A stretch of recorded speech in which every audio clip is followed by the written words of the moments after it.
It's 9:35, 23 degrees. From 299 Queen Street West, this is Toronto's breaking news, CP24. Hello, I'm Gian Lee. Our top story tonight, a severe thunderstorm hits the GTA. We'll get more details from our meteorologist, Chris Potter, in just a moment. But first, we want to show you some amazing pictures. This shot of the Toronto skyline shows just how dark it became as the storm rolled in this evening. You can barely see the CN Tower. That's how dark the clouds became. It blew through the downtown quickly and suddenly, shortly after 7 o'clock, sending anyone who was outside at the time running for cover. It was even worse north of the city. This is Highway 400 near Langstaff, near the Highway 7 area. Now, the sky blackened with heavy rain and then a spectacular lightning show as many commuters were heading home at that time.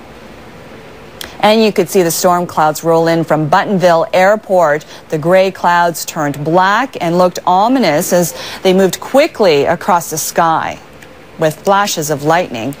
Now, parts of the region were hit by hail. One of our viewers sent us these photos from Bowmanville, where hail was as big as golf balls pounding down in the backyard. And here's a look at hail falling in Thornhill. It was sent to us at MyBreakingNews at CP24.com by viewer Max Kirsch. Thank you so much for that. Now, he describes the hail as gumball size.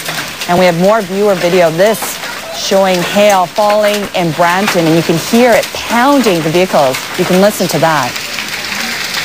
And CP24 viewers have also been recording hail falling here in the city. This was the scene in the Martin Grove and Finch area.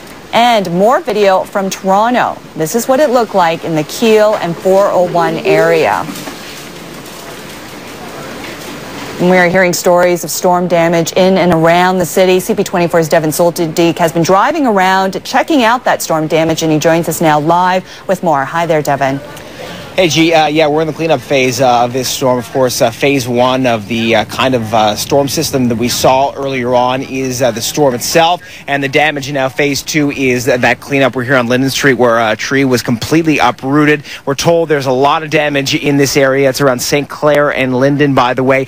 This shed, unfortunately, was under the roots of this tree, and you can see the damage done to the shed. There's also some wind damage to the house, but considering the angle the tree fell, considering the weight and the size of this tree, it certainly could have been a lot worse. This is a storm that really wasn't that bad in terms of the intensity in the downtown core. There was a lot of dark clouds, a lot of lightning, but that was about it. Obviously, here in the East End, it was a completely different story. We're here with Mike and Amy. You guys were in your shed, which is a workshop in the back of my shed, in the back of my house, and we heard the storm, and then we went back out and we helped the neighbor take down one of the trees that fell. We helped him chop it up, move it out of the way. We went back and I noticed my stack to my wood stove was down, and there's like 2,000 pounds of wood sitting on my shed now.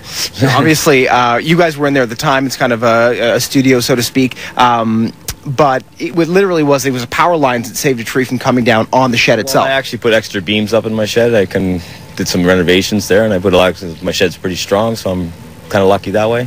Now, a lot of people, yeah, absolutely. A lot of people were surprised at how quickly the storm moved in. Yeah. You guys weren't anticipating it at all. What did it sound like? What did it feel like? It almost sounded like it was a tornado coming through here. At first, it just started raining, and then it started raining harder, and then the wind started blowing, and then everything just started falling down. You heard crashes from the street, and then the power line is down at the very end of the other side.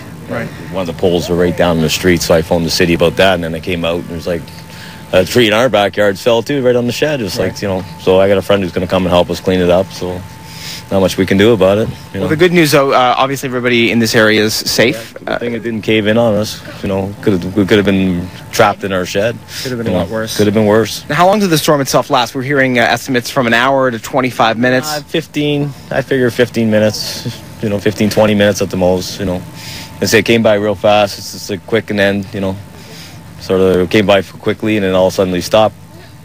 And then we went outside to check everything out, and we seen a pole down on the street there, and I phoned the city about that, and then I said we came back and we seen our problem. It's like, oh my God, now I got to go up there and chop all that down now. Yeah. Well, this entire area, power is out. Actually, it depends which house you're at. Did your house have power?